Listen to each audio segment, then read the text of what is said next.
Hello दोस्तों, नमस्कार, प्रणाम, पहलाग और आप सभी लोग ठीक होंगे। आज की मेरी नई मिनी ब्लॉग। आज मैं ब्लॉग सुबह से स्टार्ट कर रही हूँ क्योंकि आज मैंने सोचा है सुबह से स्टार्ट करूँगी तो आप लोगों को अपने ड्यूटी का भी थोड़ा थोड़ा कुछ दिखाऊंगी सोचा है। क्योंकि आज मैंने हमारे वहाँ आंगनबाड़ी सेंटर में स्तनपान के के उपलक्ष्य में भी थोड़ी मीटिंग रखी गई है और हमारे वहाँ पे कुछ स्वास्थ्य विभाग की फाउंडेशन द्वारा कुछ टीम आने वाली हैं, उसमें डॉक्टर आने वाले हैं तो उनसे भी आपको मिलाऊंगी। तो हमें इस समय बरसात के टाइम में बहुत ज़्यादा महामारी बीमारियां चल जाती हैं, तो जिसके बचाव के लिए मैं थोड़ी थोड़ी सोचा है मैंने आज ब्लॉग बनाऊंगी करके। तो हमें सबसे पहले अपनी साफ़ सफाई का विशेष ध्यान रखना चाहिए। स्तनपान से पहले हमने अपने हाथों की पूरी साफ करके धो के ही बच्चे को स्तनपान कराना चाहिए। ये नहीं कि हम खेत से आ रहे हैं उसी स्थिति में बच्चे को पकड़ के स्तनपान करने लग जाए, या अपने घरेलू कुछ काम कर रहे हैं बिना हाथ धोए बिना हाथ की सफाई के हम बच्चे को पकड़ रहे हैं। ऐसा नहीं होने चाहिए। हमें पहले हाथों की साफ करके साबुन से साफ करके वॉश करना है, उसके बाद हम अपना शिशु पकड़ना है, उसके बाद हम अपना स्तनपान कराएंगे।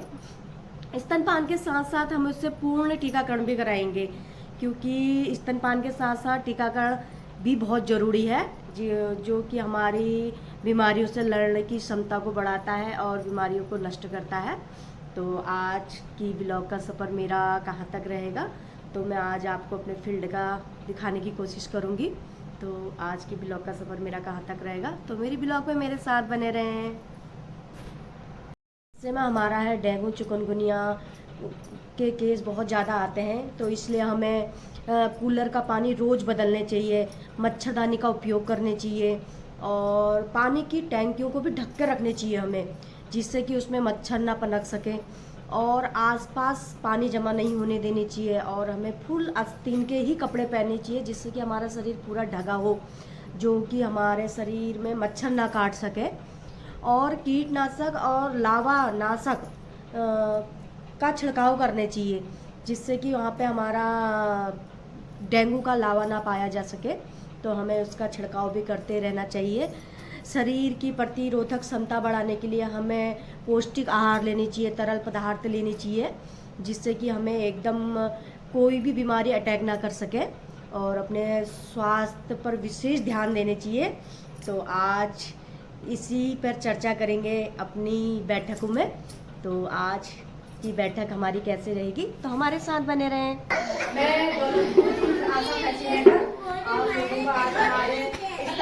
मैं मुंह बंद करो, मुंह बंद करो। आप सभी का स्वागत है। आज हमारे बीच हमारी आंगनबाड़ी नीलम दी नीलम रेखा दी और ये हमारी है प्रेमा ग्रोथ और हमारी आशा वीडियो बना रही है। और आप सभी लोगों को हमारा बहुत बहुत बहुत धन्यवाद है कि आप लोगों ने हमें बहुत समय दिया। स्तनपान एक ऐसा है जैसे नवजात शिशु होता ही उसे पहला और पहला दूध होता है उसे अवश्य पिलाना चाहिए। उससे क्या होता है, उससे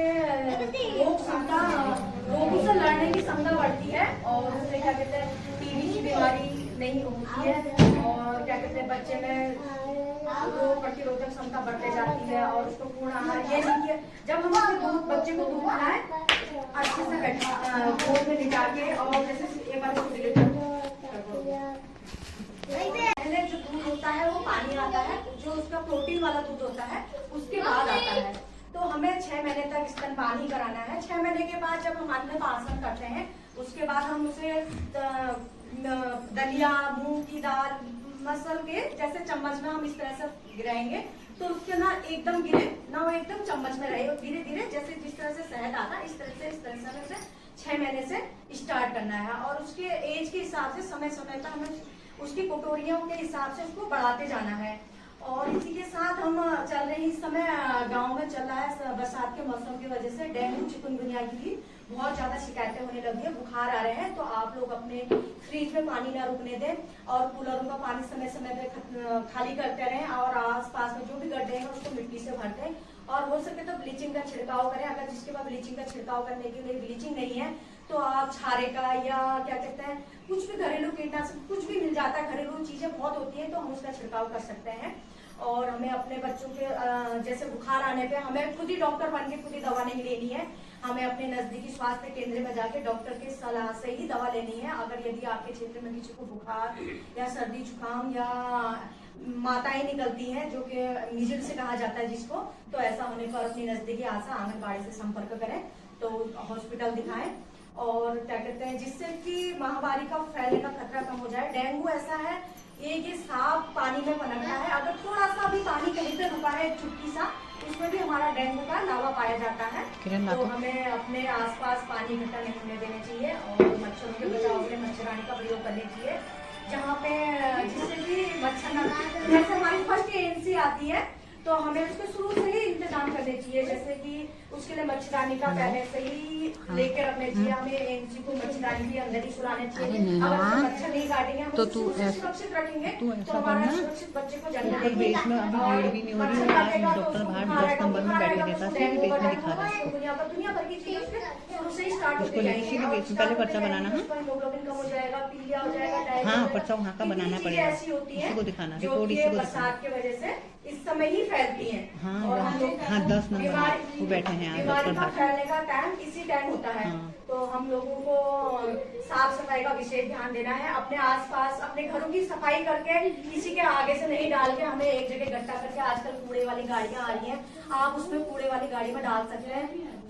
आती है अगर यहाँ तक आती है वहाँ तक आती है। अगर कूड़े वाली गाड़ी नहीं आ रही है तो आप लोगों के पास खेत है, जमीन सब गड्ढे खोद के आप लोग गड्ढे में स्टोर कर सकते हैं, स्टोर करके उस गड्ढे को भर सकते हैं।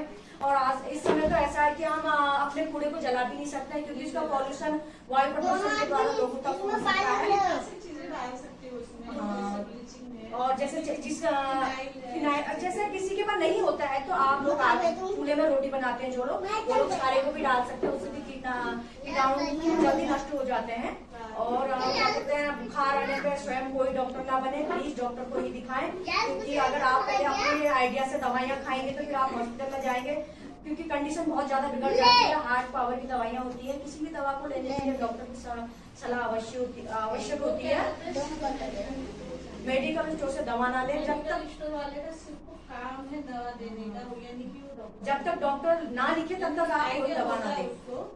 लेकिन डॉक्टर की सलाह जरूर लेनी चाहिए। बहुत से लोग क्या करते हैं सीधे जाएंगे मेडिकल स्टोर से, ऐसा हो रहा नहीं है, बैठ वहाँ पे चुपचाप बैठ, दवा दे देंगे, थोड़े समय तो तुम्हें आराम होगा, उसके बाद उतना ही समय तुम्हारा अगर मर्जी होगा तो तुम्हारा मर्जी रखते जाएगा। और जैसे ही आपको गर्भधारण हो जाता है तो आप शुरू से ही आशा के संपर्क में, आंगनबाड़ी के संपर्क में रहें। जैसे आपको पहले आंगनबाड़ी को बताना है, फिर आपको टीकाकरण करना है, टीकाकरण करने के बाद आपको आंगनबाड़ी में भी पंजीकरण करना है।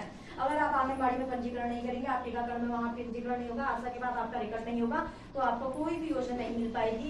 एक जगह से रिपोर्ट जाएगी, एक जगह से नहीं जाएगी, तो हम लोगों का मिलान नहीं होगा, तो वो एएनसी अनलीगल मानी जाएगी, ना वो कहीं भी नहीं होगी।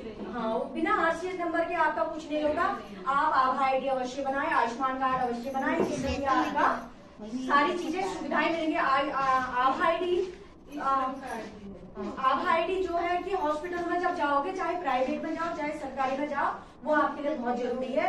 उसमें 12 नंबर का नंबर है और उसी से आपका पर्चा बनेगा। आप प्राइवेट में भी जाएंगे तो भी वो मांगेंगे, क्योंकि इसमें आपकी जितनी भी शरीर की हिस्ट्री है, जैसे शुरू में उसको बुखार था, बीपी, शुगर, सारी जांचें उसमें आपकी ऐड कर दी जाएगी।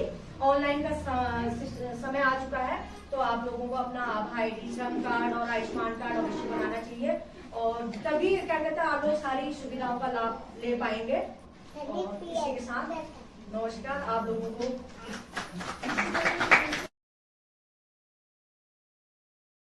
आज हमारे सुंदरपुर रैकॉल में हंस फाउंडेशन द्वारा सब लोग को हम बताना चाहेंगे, हंस फाउंडेशन से है, ये कोई सरकारी संस्था नहीं है, ये प्राइवेट है, जो हर गांव में जाके दवाई वितरण करता है।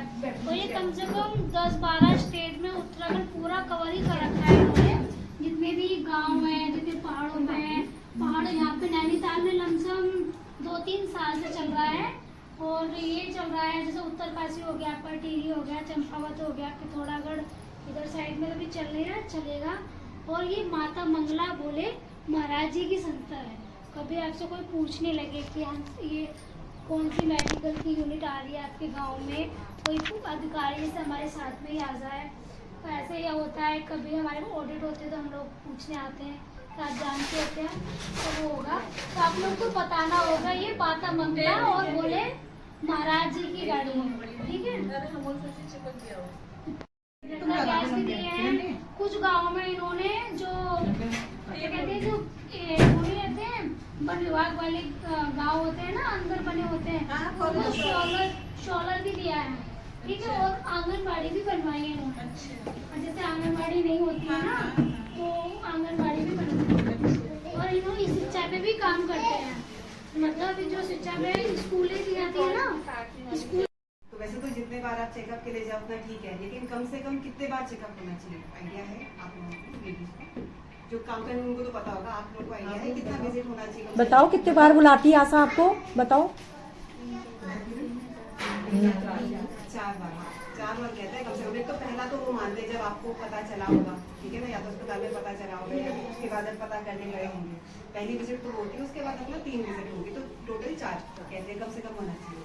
तो जो पहला विजिट है वो तो तब होता है जब आपको पता चला, ठीक है। दूसरा विजिट होता है जब कहते हैं ना कि पूरी प्रेगनेंसी को, जैसे हम कहते हैं कि 9 से 10 महीने तक की जो प्रेगनेंसी होती है उसको 3 भाग में डिवाइड करते हैं। तो जो पहला भाग है उसमें तो 1 विजिट आपकी हो गई, ठीक है। फिर जो दूसरा भाग है उसमें भी 1 विजिट करते हैं। फिर जो तीसरा जो मेन कहते हैं जो बिल्कुल एंड वाला स्टेज होता है, लास्ट के 3-4 महीने हो गए, उसमें 2 विजिट होती है, ठीक है ना। अब ये क्या होता है कि जो पहले जो 3 महीने होते सबसे ज़्यादा दिक्कत उसमें क्या होती है, जी मचलाता है, ठीक है ना। अब कुछ लेडीज को तो बहुत ज़्यादा होता है, ठीक है। कुछ लोगों को ऐसा होता है कि दवाई की भी जरूरत पड़ जाती है। बाकी लोगों का होता है कि थोड़ा खान पीन थोड़ा ठीक करने से थोड़ा कंट्रोल में आ जाता है वो। और फिर वही होता है कि 3 महीने बस मेन ध्यान ये देना होता है कि पानी की कमी ना हो शरीर में, ठीक है ना, वो नहीं होना चाहिए। बाकी सब ठीक है, दवाई हो रही है, कभी जरूरत नहीं पड़ रही है, लेकिन पानी की कमी नहीं होनी चाहिए, इतनी परेशानी नहीं होनी चाहिए, ठीक है। अगर ऐसा लगता है तो फिर एडमिट भी होना पड़ सकता है, ठीक है। और दूसरी चीज़ होगी जो उसके अगले जो 3 महीने में, उसमें ज़्यादा दिक्कत क्या होती है, लोगों को गैस की दिक्कत बहुत होती है, ठीक है ना, क्योंकि धीरे धीरे जो बच्चेदानी वो बढ़ रहा है, तो बाकी के आपके जितने शरीर के जो आपके ऑर्गन हैं, जैसे पेट हो गया, सब दब रहे हैं, ठीक है ना, तो उनको खुल की जगह नहीं मिलती है। इस वजह से भी खाना भी खाते तो लगता है कि बार बार ऊपर खा रहा है, तो वो धीरे धीरे आगे जाके प्रेगनेंसी के स्टेज में वो लगने लगता है।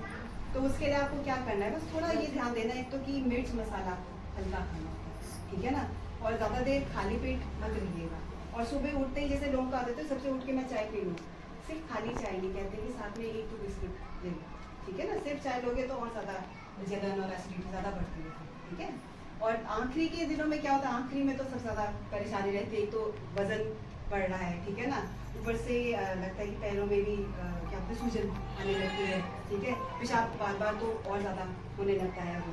तो इसमें आपको क्या ध्यान देना है, एक तो अपना खाना पीना तो आपको पूरे टाइम पे ध्यान देना होता है। जब ऐसे क्या हो, एक तो होता है कि चलो बिना प्लान नहीं किया और प्रेगनेंट हो गए, एक होता है कि आपने सोचा है कि हाँ भाई शादी हो गई है, मुझे 2 साल बाद प्रेगनेंसी करनी है, तो शुरू से ही अपना खाना पीना का ध्यान देना होता है, ठीक है ना। आप ये अपने जो आपके साथ जो आशा लोग हैं, जो आंगनबाड़ी वाले हैं, उनसे आप बात करोगे तो अब पहले ही बता दो कि मैं अब प्लान कर रही हूँ, तो पहले भी आप दवाइयाँ शुरू कर सकते हैं। आयरन हो गया, फोलिक एसिड हो गया, वो शुरू से और प्रेगनेंसी और पहले से शुरू करो तो और अच्छा होता है बच्चे का।